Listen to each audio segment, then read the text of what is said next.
Welcome back to Talk of the Town. Thanks for sticking with us. I've got some very special guests up next on our roster. You're going to want to learn more about the Beloit Janesville Symphony Orchestra. There's a lot to learn, so we're going to see what we can get in here in our 5-minute interview. I'm joined by Dr. Rob Tomorrow and Edie Barron.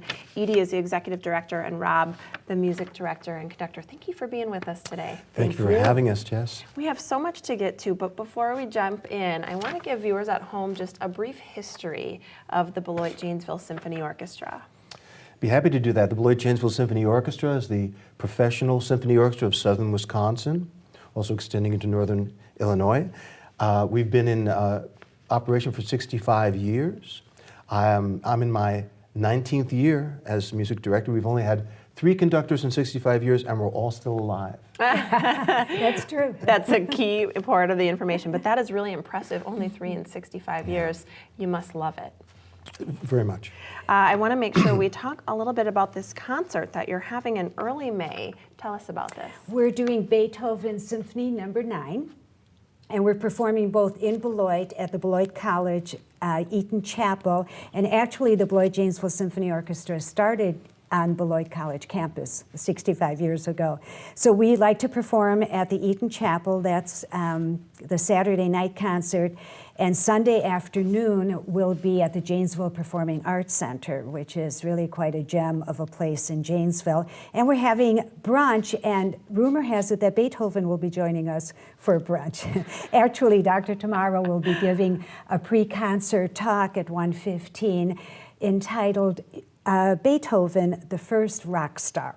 How special is that? Very nice. Thank you for sharing that. One thing that I want to touch on with Beethoven is I think a lot of viewers have a sense that the Beethoven Ninth Symphony is really a great work of art and piece of music.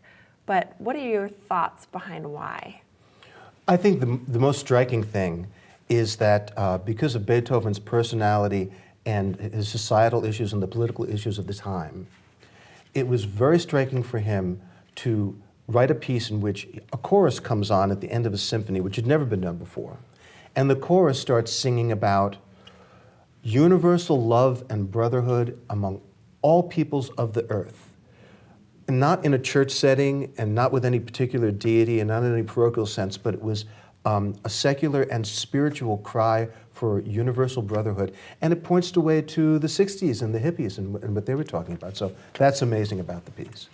And you mentioned this a little bit in the beginning, but Rob, you're giving a pre-concert talk called Beethoven, the First Rock Star. What does that mean? What do you mean by that? Well, you know, it's I couldn't resist that title because the more I researched his life, the more I realized, well, what are the attributes of the rock star? If you think of Keith Richard or Jimi Hendrix or Jim Morrison, there's a very individual personality, breaking through musical rules to create a new sense of music, an anti-authoritarian aspect to the personality. He had all that. And he was just kind of a very wild person and out of place in his time. And for example, he had a job playing what we would call cocktail piano. Now, he'd walk in and the nobleman would have him playing a nice Friday night piano in the background while they played cards.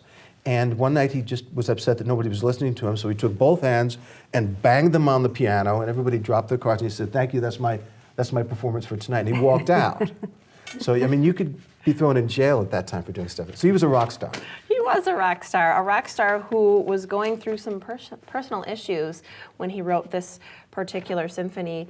What were they, and what do you think the effect of the composition was? Well, the most remarkable and unique one was by 1802, Beethoven had begun to go very seriously deaf. In fact, he moved out into the country so that people couldn't tell he was going deaf, because a deaf composer, who's going to hire one?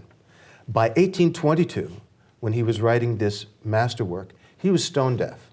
So this giant complex piece of music, so complex that nobody had ever seen anything like it before, was conceived of in his imagination and written down without him being able to hear one note of it in the air, and then presented in the premiere to all the intelligentsia of Vienna on that night in 1824. And so who has the courage to do that? It was amazing. Wow, really incredible. I told you we had some special guests today. You came through. Thank you so much for sharing a little bit about what you do. Dr. Rob Tomorrow and Edie Barron with the Beloit Janesville Symphony Orchestra. Thanks for being with us. Thanks, Jess. Thank you. We've got more Talk of the Town coming up after the break, so please stick around.